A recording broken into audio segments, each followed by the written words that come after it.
Hello and welcome to Classic Golf Clubs. Just a bit of trivia for you today in the shape of a simple quiz, and in the best time-honoured tradition, my answer is final. So let's get cracking. Hello and welcome to Golf Club Quiz Time. All I'm going to do is show you 12 clubs and you've got to guess the maker and the year of manufacture as near as you can. They're all British made clubs.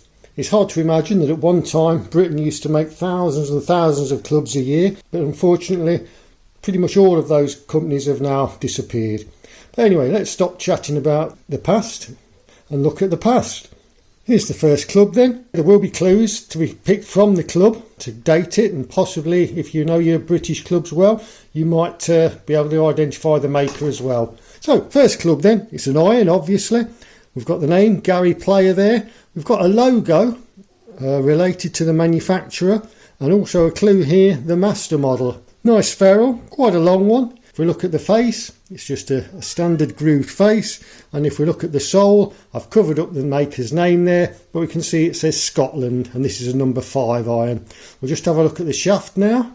There's the shaft. It says master model series by, and I've covered it up again, and it's a true temper shaft made in England.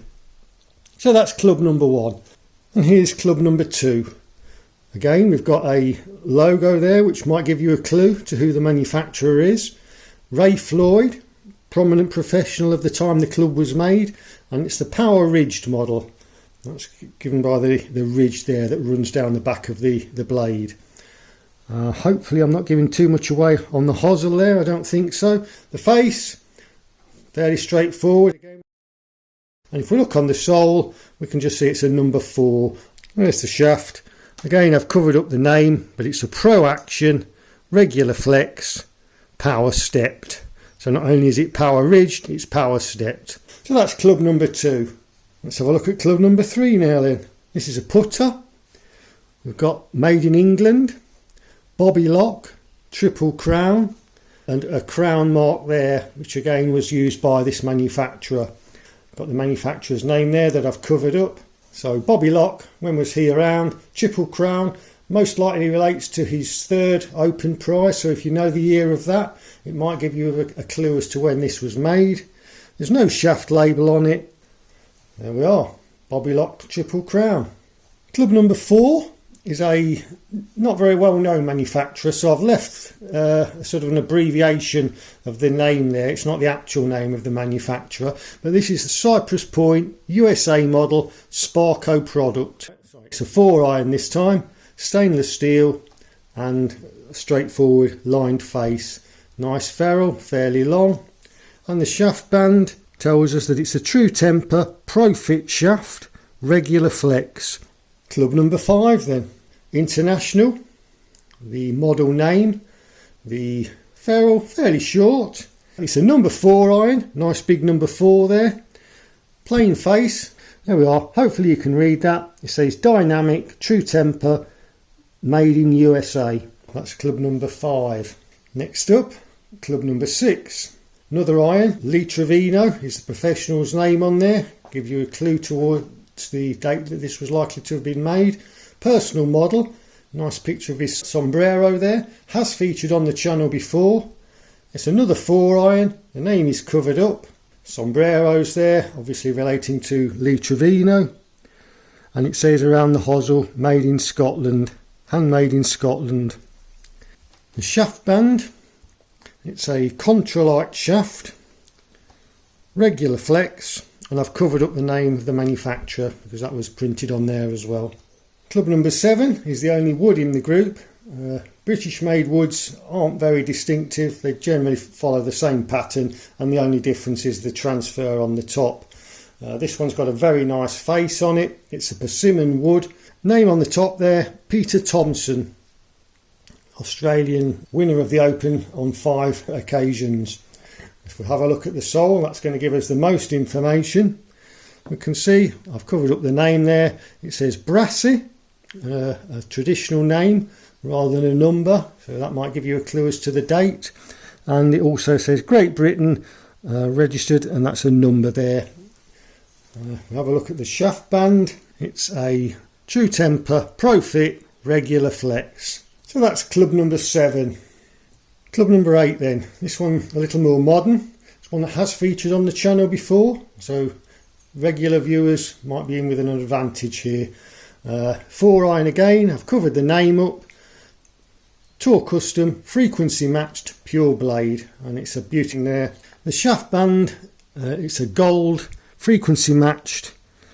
Doesn't say what flex it is, and on the red part there, it did say, I think, number 1 in custom matched clubs. So this company was quite well known for their 8. And here we have club number 9, and we've moved from the most recent club in the group to the oldest club in the group.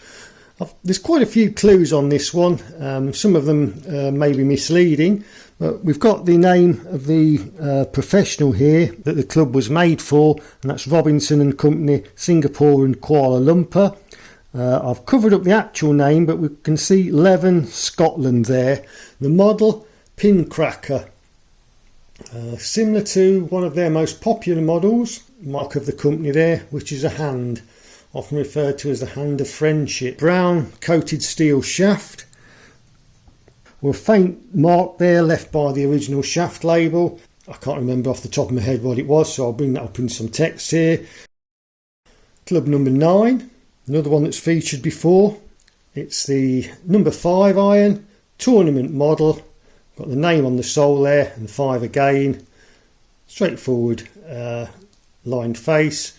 It's a tapered down hosel, no ferrule. These became popular around a certain date. If you know that, it'll give you a clue as to when this actually appeared. There is a shaft label on it, but it's so faded you can't actually see anything. I'll give you a clue as to where it was made, because there aren't many other clues, and it was made in Leeds. That's club number 9. And here's club number 10, a putter.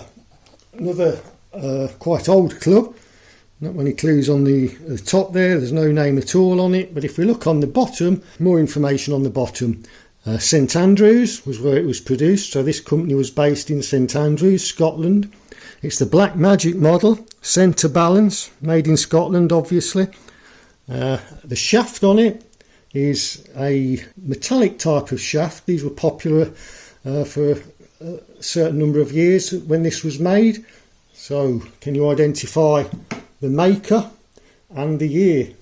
And finally, the last club in the quiz is this one. Peter Townsend is the named professional on the club. Not very well remembered these days, but at the time he was very prominent. Peter Townsend International. We've got a rampant lion there as the mark. Handmade in Scotland. It's got an unusual ferrule, plastic top and bottom with an aluminium main part there. Frosted face, boxed in by diamonds, and the name on the bottom I've covered up obviously, but it's a number 3 iron. The shaft is a Contralite shaft, as we saw on one of the earlier clubs. And that completes the 12 clubs. Must have been pretty exhausting, so feel free if you want to pause the video and go and lie down in a dark room or make yourself a cup of tea. Okay, here are the answers. So what was club number 1? It was John Letters. The year of manufacture, as best as I can estimate it, 1965, and the date range 1963 to 1967 will get you 1 point. So what was club number 2? Let's have a look on the bottom. Ben Sayers, very big maker. For the year of manufacture, the year of manufacture for this one, as far as I can tell, was 1970, and the date range for 1 point, 68 to 72. So club number 3, the manufacturer, I'll peel the label off, it's Gradage. The year of manufacture for this one, although Bobby Lott won his 3rd Open in 1952, I don't think this came out until 1953. So 2 points if you said 1953, and the date range for 1 point, 52 to 57. So club number 4 then, Sparco stands for the Sparkbrook Golf Company, who are based in Birmingham. The year of manufacture for this one, as best as I can put it, is 1961. So the date range, if you've got 1961, 2 points, 1959 to 1963, you can have 1 point. Club number 5 then, the club is by Penfold. As far as the year of manufacture goes, It is 1977. You're within the range 1975 to 79, 1 point. How did you get on with club number 6? Lee Trevino personal model. It's by Green Tree. And the year of manufacture, as far as I can tell, was 1971. Date range, I'm going to give you 1 point if you guess anywhere within 1969 to 1973. So how did you get on with club number 7? It was by Dunlop. And it was produced, this club actually came out first in 1957, but because this one's got a True Temper Profit shaft, I think it was produced in about 1960. So I'm going to say, if you got the year spot on, you need 1960. And if you're in the date range 1957 to 1963, you can have a point. Club number 8, how did you get on with this one? It's a Petron. So 1 point if you got Petron. Year of manufacture for this one, 1987 for 2 points, and 1 point if you were within the range 85 to 89. So how did you get on with club number 8, the oldest club in the series, the Pin Cracker? It's by George Nickel. As far as the year goes, which I've estimated, 1937. And I'm going to give you quite a wide range for a point here. 2 points for 1937, 1 point if you were within 1932 to 1942. Here's club number 9. How did you get on with that one? Let's remove the label. Bronte. Year of manufacture, 1977, or for 1 point, 1975 to 1979.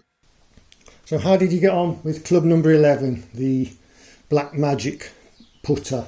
And the manufacturer of this club is Forgan. Again, I'm very much going on my estimate for the year, and I think that this was probably produced around about 1952. 2 points for that. And if you're within the range of 1950 to 1956, you can have 1 point. My last club then, how did you get on with this one? The Peter Townsend International. It's manufactured by Goody or Gowdy. I'm never sure of the correct pronunciation. So that completes the quiz. If you want to put your score down in the comments, please feel free, but not required. There were a total of 12 clubs. Maximum score for each club will be 3 points. So 36 would be the maximum score you could achieve. If you're still with me, I hope you enjoyed that, and I hope to see you next time. Bye!